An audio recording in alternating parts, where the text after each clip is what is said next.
క్రీస్తునందు ప్రియ దేవుని విశ్వాస సమూహమా, హోప్ టీవీ ఇండియా వీక్షకులారా, మరొకసారి మీ అందరికీ ప్రేమపూర్వకమైనటువంటి ఆహ్వానాన్ని తెలియజేస్తున్నాను. ప్రభువారు సృష్టించినటువంటి సృష్టి నుండి మనం అనేక పాఠాలు నేర్చుకుంటున్నాం. మరొక పాఠాన్ని మనం నేర్చుకుందాం. పాఠంలోకి వెళ్ళక మునుపు చిన్న ప్రార్థన చేసుకుందాం. సర్వ సృష్టికి ఆధారభూతుడైన మా ప్రియ పరలోకమందున్న మా తండ్రి, మీకు వందనములు. వీక్షిస్తున్నటువంటి మా వీక్షకులను, వారి కుటుంబాలను మీరు దీవించండి. ప్రభువా, సేవా పరిచర్య చేస్తున్నటువంటి మమ్మలను, మా కుటుంబాలని మీరు జ్ఞాపకం చేసుకోమని యేసు క్రీస్తు నామమున ప్రార్థన చేయుచున్నాము తండ్రి, ఆమెన్. ప్రియ సహోదరి సహోదరుడా, మరొక పర్యాయము మనము పరిశుద్ధ గ్రంథము నుండి దేవుడు సృష్టించినటువంటి జంతువులను, పశువుల నుంచి మనం నేర్చుకుంటున్నాం. జలచరాశుల గురించి మనం నేర్చుకున్నాం, పక్షుల గురించి మనం నేర్చుకుని ఉన్నాము. ఇప్పుడు పశువుల గురించి మనం నేర్చుకుంటున్నాం. ప్రస్తుతం మన అంశం ఏమిటంటే ఒంటె, ఎడారిలో ప్రయాణించే ఒంటె అనే అంశాన్ని మనం నేర్చుకోబోతూ ఉన్నాం. అవును ప్రియమైన సహోదరి సహోదరులారా, ఒంటె ఎడారిలో ఏ రీతిగా ప్రయాణం చేస్తుందో, ఈ క్రైస్తవ జీవితంలో మనము కూడా ఈ లోకములో ఒక యాత్రలో మనం ఉన్నాము. ఇక్కడ మనం ఆ వాక్యాన్ని, వేదవాక్యాన్ని మనం గమనించినట్లయితే, ఆ పరిశుద్ధ గ్రంథము నుండి మనం చూసినట్లయితే మత్తయి సువార్త 19వ అధ్యాయము 24వ వచనం చూద్దాం. మత్తయి సువార్త 19వ అధ్యాయము 24 నుంచి ఒకసారి మనం చూద్దాం.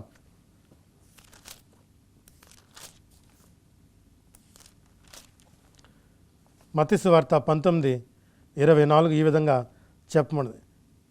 ఇదిగాక ధనవంతుడు పరలోక రాజ్యములో ప్రవేశించుట కంటే సూది బెజ్జములో ఒంటె దూరుట సులభమని మీతో చెప్పుచున్నాను నేను. వింటున్నారు కదా ప్రియ సహోదరి సహోదరుడా, ధనవంతుడు పరలోక రాజ్యంలో చేరుట కంటే సూది బెజ్జములో ఒంటె చేరుట సులభము అని మనము వేదవాక్యాన్ని చదువుకొని ఉన్నాము. అవును, ఒంటె ఎడారి ప్రయాణము, క్రైస్తవుని యొక్క విశ్వాస యాత్ర అనే ఈ అంశాన్ని మనం ఈ సమయంలో ధ్యానం చేయబోతూ ఉన్నాం. ప్రియమైన వర్లారా, ఒంటెను గురించి కొన్ని విషయాలు మనం నేర్చుకుందాము.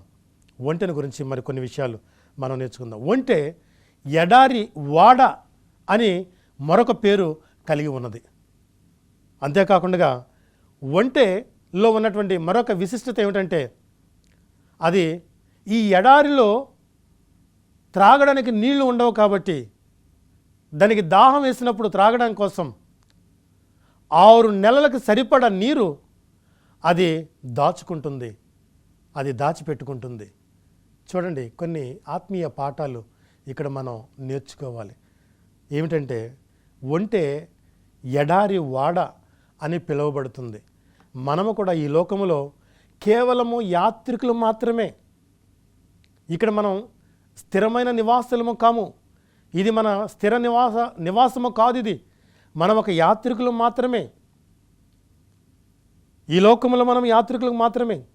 ఒంటె 6 నెలలకు సరిపడా నీరుని తన కడుపులో ఏ రీతిగా దాచుకుంటుందో, మనము కూడా అదే రీతిగా వాక్యం అనే నీరుని మనం దాచుకోవాలి, భద్రపరచుకోవాలి అని ఈ ఒంటె ద్వారా మనం నేర్చుకోవాల్సిన వారమై ఉన్నాం.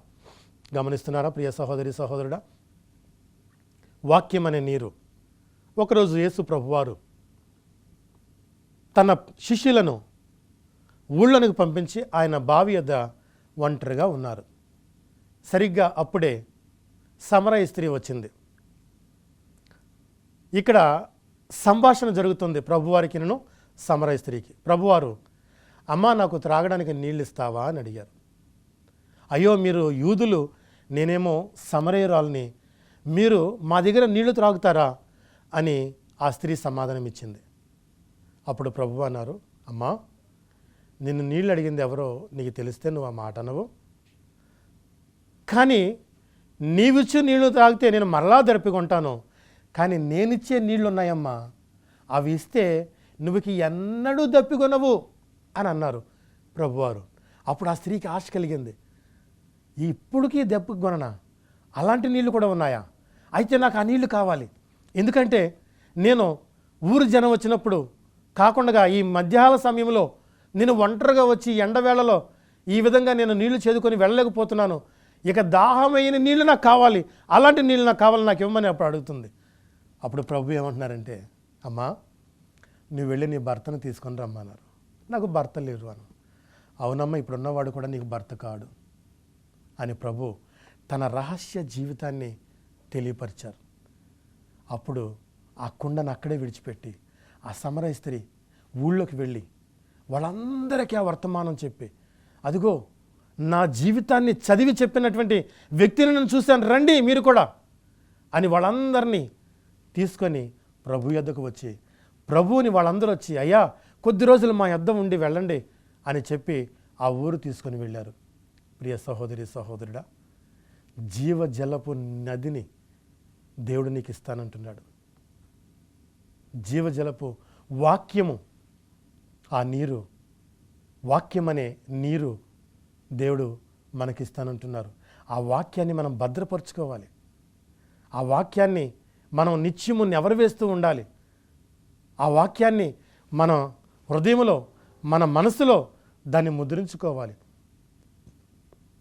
ఎందుకంటే ఒక దినం రాబోతుంది, ఒక దినం రాబోతుంది, వాక్యము దొరకని సమయము రాబోతుంది. దాని కొరకు మనం ముందుగానే సిద్ధపడి ఉండాలి. వాక్యాన్ని మనం భద్రపరచుకోవాలి. ఒంటె ఏ రీతిగా 6 నెలలకు సరిపడా నీటిని తన కడుపులో దాచుకుంటుందో, అదే రీతిగా మనము కూడా వాక్యం అనే నీరుని, జీవజలపు ఊటను మనం భద్రపరచుకోవాలి అని దేవుడు మనకి ఈ పాఠాన్ని నేర్పిస్తున్నాడు. గమనిస్తున్నారా ప్రియ సహోదరి సహోదరుడా? వీక్షిస్తున్నటువంటి నా ప్రియ సహోదరులారా, మనం చక్కని పాఠాలు దీని నుంచి మనం నేర్చుకోవచ్చు. ఒంటె అలసిపోదు, ఒంటె ఈ ప్రయాణంలో అలసిపోదు. మనము కూడా ఈ క్రైస్తవ విశ్వాస యాత్రలో మనం అలసిపోకూడదు, సొమ్మసిల్లిపోకూడదు. మనము ముందుకు సాగిపోతూ ఉండాలి, ఆగిపోకూడదు, సాగిపోతూ ఉండాలి అనే పాఠాన్ని దేవుడు ఈ ఒంటి ద్వారా మనకు నేర్పిస్తూ ఉన్నారు. అంతేకాకుండా గమ్యం చేరేంత వరకు ఈ ఒంటెకు ఎన్ని సముద్రపు ఆ ఎడారి తుఫానులు ఎదురైనా కానీ ఇది ఎటువంటి తుఫానులకు భయపడకుండా దాని గమ్యానికి అది చేరుతుంది. గమనిస్తున్నారా? ఆ ఎడారి తుఫాను తట్టుకోవడానికి వీలుగా దాని యొక్క నిర్మాణము ఏర్పరచబడి ఉన్నది. మరి మనము కూడా మన జీవితంలో ఎన్నో తుఫానుల వంటి సమస్యలు, శోధనలు, ఇరుకులు, ఇబ్బందులు, కష్టాలు, బాధలు మనకు సంభవిస్తూ ఉంటాయి. వాస్తవమే, క్రైస్తవ జీవితం అంటే ఆషామాష జీవితం కాదు. ఎన్నో ఎదుర్కోవాలి, ఎన్నో ఆటుపోట్లు ఎదుర్కోవాలి. అవన్నీ మనం జయిస్తూ ముందుకు సాగాలి. మన గమ్యాన్ని మనం చేరాలి. మనం ఒక గురి కలిగి మనం ముందుకు సాగాలి అని ఈ ఒంటి నుంచి మనం నేర్చుకోవాల్సిన వారమై ఉన్నాం. అంతేకాకుండా వెనుతిరగని ఒంటె ఒకవేళ ఇబ్బందులు వచ్చినాయి కదా అని చెప్పి అది వెనక్కి వెళ్ళిపోదు. క్రైస్తత్వంలో కూడా అనేక మంది దేవుని నమ్ముకుంటూ దేవుని దగ్గరికి వస్తున్నారు, మేలులు పొందుకుంటున్నారు. అవన్నీ అయిపోయిన తర్వాత ఇక దేవునికి దూరంగా వెళ్ళిపోతున్నారు. దేవుని యొక్క వాక్యం అంటుంది, నాకు దూరముగా ఉండి మీరు ఏమీ చేయలేరు అని వాక్యం సెలవిస్తూ ఉన్నది. కాబట్టి సహోదరి సహోదరుడా, మనం వెనక తిరగకూడదు. తీర్మానించుకున్నా నేను యేసుని వెంబడిస్తా అని ఒక పాట, చక్కని పాట ఉంది. నేను వెనుదిరిగాను అనేటువంటి పాట. ఆ రీతిగా మనం వెనుతిరగకుండా ముందుకు సాగమని దేవుని యొక్క వాక్యం మనకు తెలియపరుస్తుంది. అంతేకాకుండా కొలస్సీలకు రాసిన పత్రిక 3వ అధ్యాయం 16వ వచనంలో కూడా ఒక చక్కని మాట చెప్పబడింది. ఒంటె నీళ్లు దాచుకుంటుంది. ఆ ఎడారిలో ప్రయాణం చేసేవారు నీళ్లు దొరకని సమయంలో ఆ ఒంటెని చంపి ఆ నీళ్లుతో వారి యొక్క దాహాన్ని తీర్చుకుంటారు. అది చనిపోయినా ఇతరులను బ్రతికిస్తుంది. మన క్రైస్తవ జీవితము కూడా అదే రీతిగా ఉండాలి. మనం ఇబ్బందులు పాలైన, కష్టాలు పాలైన, ఎన్ని ఇబ్బందులైనా కానీ వాటిని మనము సహిస్తూ వహిస్తూ ఇతరులను మనం దేవుని యొద్దకు నడిపించే వారముగా మనం ఉండాలనేది ఈ క్రైస్తవ విశ్వాస జీవితంలో మనం నేర్చుకుంటున్నాం. ఈ ఒంటె నుంచి మనం నేర్చుకుంటున్నాం. ఒకరోజు అబ్రహాము తన కుమారుడికి వివాహం చేయాలని చెప్పి తన ఇంటిలో పనివారు అనేక మంది పనివారు 300 మంది పనివారు ఉంటే అందులో ప్రధానుడు ఎలియాజర్ని పిలిచి, అయ్యా నా కుమారుడు కొరకు పెండ్లి కుమార్తెను తీసుకొని రమ్మని చెప్పినప్పుడు ఎలియాజరు కొంత సామానం తీసుకొని బయలుదేరాడు. అందులో ఏం తీసుకున్నాడంటే 10 ఒంటెలను తీసుకున్నాడు. 10 ఒంటెలను తీసుకొని ప్రార్థనాపూర్వకంగా అబ్రహాముతో మాట్లాడుకొని అన్ని విషయాలు, కొన్ని విలువైన బహుమానాలు తీసుకొని తన ప్రయాణాన్ని కొంతమంది పనివారిని తీసుకొని వెళ్ళి తీరా అక్కడికి వెళ్ళిన తర్వాత ఆ ఒంటెలను మోకరింపచేసి ఆయన మోకాళ్ళు వేసి ప్రార్థన చేయటం ప్రారంభించాడు. గమనించండి, ఒంటె మోకాళ్ళు వేయటంలో చాలా అనుభవం కలిగినటువంటి జంతువు. దాని మోకాళ్ళు నల్లగా మచ్చలు వచ్చి ఆ స్థలం అంతా కూడా గట్టిగా బండమారిపోయినట్టు ఉంటుంది. క్రైస్తవ జీవితంలో అటువంటి మోకాళ్ళ అనుభవం మనము కలిగి జీవించాలి. చూడండి, అబ్రహాము ఇంట పెరుగుతున్నటువంటి ఒంటెలు ఇవి. ప్రార్థన చేయటంలో అవి కూడా ఎలియాజరు ప్రార్థనతో పాటు అవి కూడా మోకరించి ప్రార్థనలో ఏకీభవిస్తూ ఉన్నాయి. ఓ సహోదరి సహోదరుడా, వింటున్నావా ఈ మాటలు? పశువులు మనకు నేర్పిస్తున్న పాఠాలు, పశువులను దేవుడు మనకు నేర్పిస్తున్నటువంటి పాఠాలు, మానవులకు నేర్పిస్తున్నటువంటి పాఠాలు. ఒంటె మోకాళ్ళు వేసి ప్రార్థనలో ఏకీభవిస్తూ ఉన్నాయి. ఇక ఎలియాజరు ప్రార్థన చేసుకొని తన ముందుకు సాగాడు. ఆ ఒంటెలు ఆ ప్రయాణంలో ఎంతో సహాయపడ్డాయి. రిబ్కా కూడా ఆ ఒంటెలకు నీళ్లు చేదిపెట్టింది. అలాగే ఎలియాజరుకు పనివారికి కూడా నీళ్లు త్రాగడానికి నీళ్లు ఇచ్చి ఉన్నది. ఆమెను తన యజమాని యొక్క కుమారునికి భార్యగా ఆమెను తీసుకొని వెళ్ళి ఉన్నాడు. తన ఇంటికి వెళ్ళి యోగక్షేమములు అడిగి అన్ని విషయాలు ఇక్కడ ఏ పని మీద అయితే వచ్చాడో చెప్పి ప్రార్థన చేసుకుని దేవుడు నడిపింపుతో ఆ కార్యాన్ని ఎలియాజరు మధ్యవర్తిగా ఆ కార్యాన్ని జరిపించి ఉన్నాడు. గమనించండి ప్రియమైన సహోదరి సహోదరులారా, మనము కూడా అదే రీతిగా మోకాళ్ళ ప్రార్థనలో మనము బలపడాల్సిన వారమై ఉన్నాము. చాలామంది ప్రార్థించడం మానేస్తున్నారు. దేవుని యొక్క వాక్యం ఏంటంటే, తక్కువ ప్రార్థన చేసేవారికి తక్కువ శక్తి, ఎక్కువ ప్రార్థన చేసేవారికి ఎక్కువ శక్తి, ఇంకా ఎక్కువ ప్రార్థన చేసేవారికి ఇంకా ఎక్కువ శక్తి. ఇది నీ శక్తికి ఉన్న రహస్యము. చాలామంది దేవుణ్ణి అడగక మేలులు పొందుకోలేకపోతున్నారు. మోకాళ్ళు ప్రార్థన అనుభవం మనం కలిగి జీవించాలి. ఏకాంత ప్రార్థన మనం కలిగి జీవించాలి. ఎలియాజరు చూడండి ఎంత చక్కగా ప్రార్థనతో ముందుకు సాగాడు. తన పనిని పూర్తి చేసుకొని తిరిగి క్షేమంగా వెళ్ళాడు. మనము కూడా అదే రీతిగా ప్రతి పనిని ప్రార్థనతో ప్రారంభించాలి, ప్రార్థనతోనే ముగించాలి.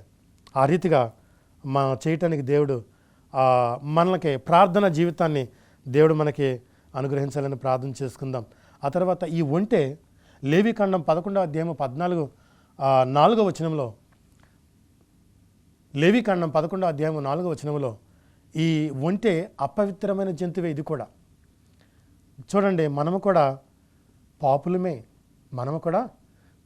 ఏ భేదము లేదు, అందరము పాపం చేసిన వారమే అని వాక్యం తెలియపరుస్తూ ఉన్నది. కాబట్టి మనమందరము పాపులమే. ఈ ఒంటెను ఇంకా పరిశుద్ధ గ్రంథంలో ఎవరు కలిగి ఉన్నారో ఒకసారి చూద్దాం. యోబు గ్రంథంలో 1వ అధ్యాయము 3వ వచనంలో యోబు కూడా చాలా ఆస్తిపరుడు. ఊజు దేశమందు అతడంతా గొప్ప ఆస్తిపరుడు మరొకరు లేరు అని వాక్యమే సాక్ష్యం ఇస్తూ ఉన్నది. ఆయనకు ఉన్నటువంటి ఆస్తులు ఏమిటంటే 3000 ఒంటెలు ఉన్నాయి, 7000 గొర్రెలు ఆయనకు ఉన్నాయి, 5500 జతల ఎడ్లు ఆయనకున్నాయి, 500 ఆడగాడిదలు ఆయనకి ఆస్తిగా ఉన్నాయి. చూడండి, గమనించండి. పూర్వము ఎంత పశు సంపద ఉంటే అంత ధనవంతులుగా ఎంచబడేవారు. ఈనాడు అలాంటి పరిస్థితి తగ్గిపోతూ వస్తుంది. ప్రస్తుతం డబ్బు, బంగారము, బ్యాంక్ బ్యాలెన్సులు, బిల్డింగులు, స్థలాలు, పొలాలు వీటినే ఆస్తిగా పరిగణిస్తున్నారు, కానీ ధనవంతులుగా పరిగణిస్తున్నారు, కానీ కారులు వీటిని పరిగణిస్తున్నారు. పూర్వము పశు సంపద ఎవరికైతే అత్యధికముగా ఉంటుందో వారు ధనవంతులుగా పరిగణింపబడేవారు. యోబు 3000 ఒంటెలు, 7000 గొర్రెలు, 5000 జతల ఎడ్లు, 500 జతల ఎడ్లు, 500 జతల ఆడగాడిదలు కలిగి ఉన్నారు. కానీ ఒకే రోజు ఇవన్నీ యోబు కోల్పోయాడు. అయినప్పటికీ భయపడలేదు, బాధపడలేదు. దేవుడే ఇచ్చారు, దేవుడే తీసుకున్నారు, దేవునికి మహిమ కలుగును గాక అని చెప్పగలిగాడు. అంత గొప్ప విశ్వాసి యోబు భక్తుడు. మరి ఆ కోల్పోయిన తర్వాత మరలా దేవుడు అతనికి ఎంతగా మరలా తిరిగి ఇచ్చారనంటే రెట్టింపుగా దేవుడు యోబుకి అనుగ్రహించారు. ఎన్ని ఇచ్చారు? ముందు 3000 ఒంటెలు ఉండేవి, తర్వాత 6000 ఒంటెలు అయినాయి. 7000 గొర్రెలు ఉండేవి, ఇప్పుడు 14000 గొర్రెలు అయ్యాయి. ఆ తర్వాత 500 జతల ఎడ్లు ఉండేవి, ఇప్పుడు 1000 జతల ఎడ్లు అయ్యాయి.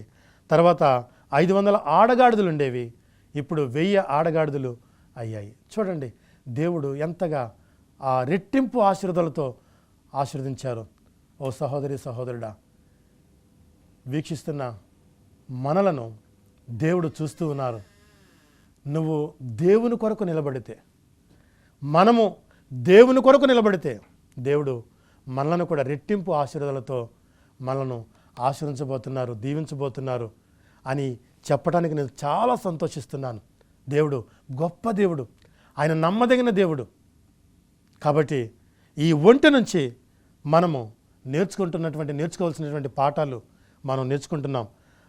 ఈ విషయాలు మన హృదయం అనే పలక మీద లిఖించుకొని వాక్యానుసారముగా జీవించడానికి మనం ప్రయాసపడాలి.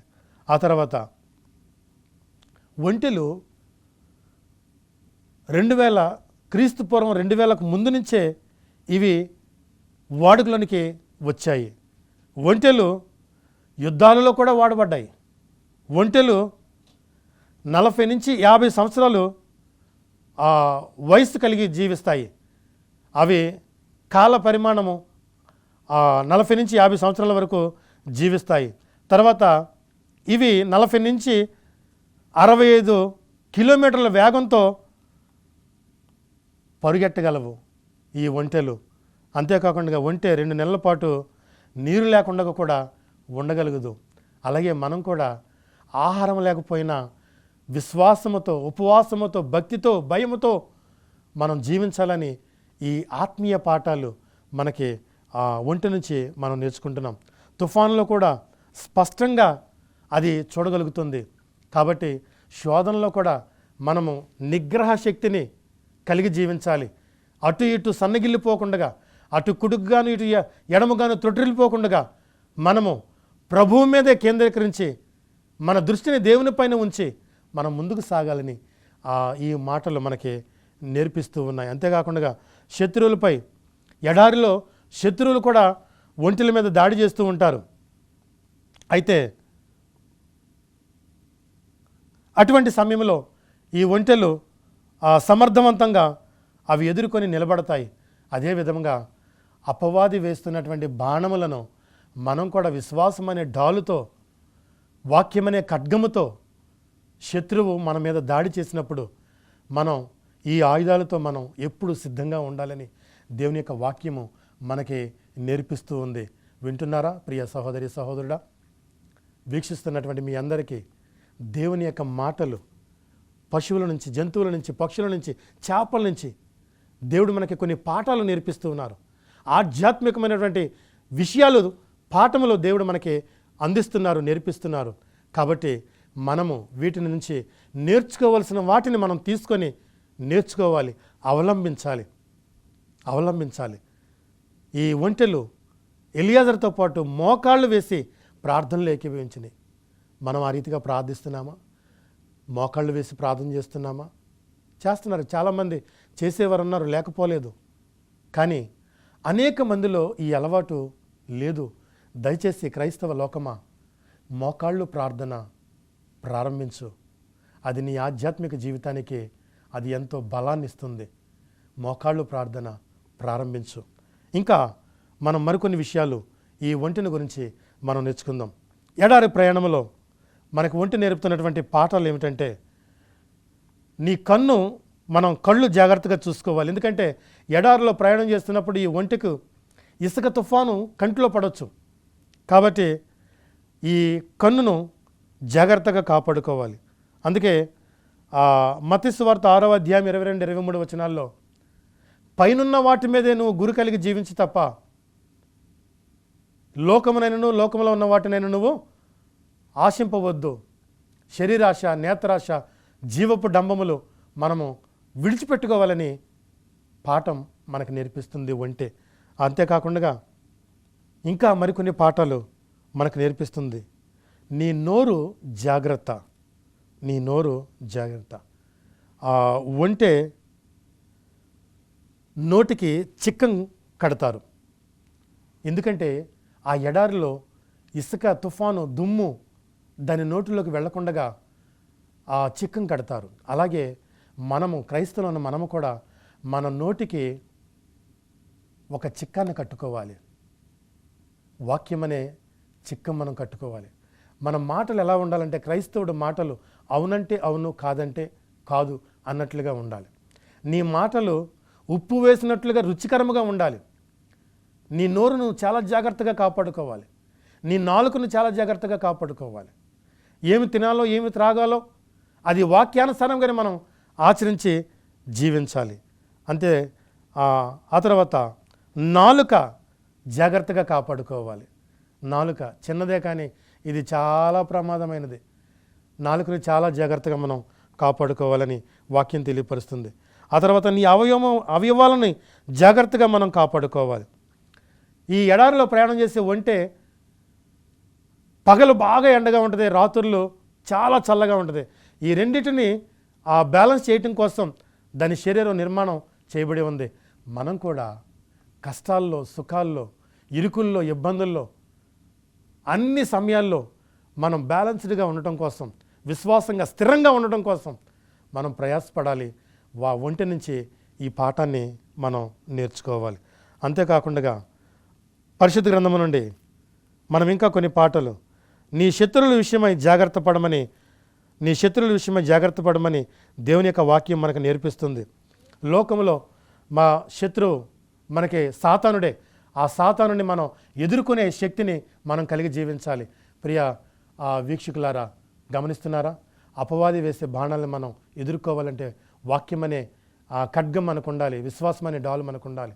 ఇవి మనం కలిగి జీవించినప్పుడు ఒంటి వలె మనము దాని నుంచి కొన్ని విషయాలు మనం నేర్చుకుని ఆ విధంగా మనం విశ్వాసం వల్ల బలపడవచ్చు. వీక్షిస్తున్నటువంటి మీ అందరికీ, ఈ మాటలు వింటున్న మీ అందరికీ మరొకసారి శుభాలు తెలియజేస్తూ మిమ్మల్ని, మీ కుటుంబాన్ని దేవుడు బహుగా దీవించి ఆశీర్వదించి ఫలింపచేయును గాక. ఆమేన్.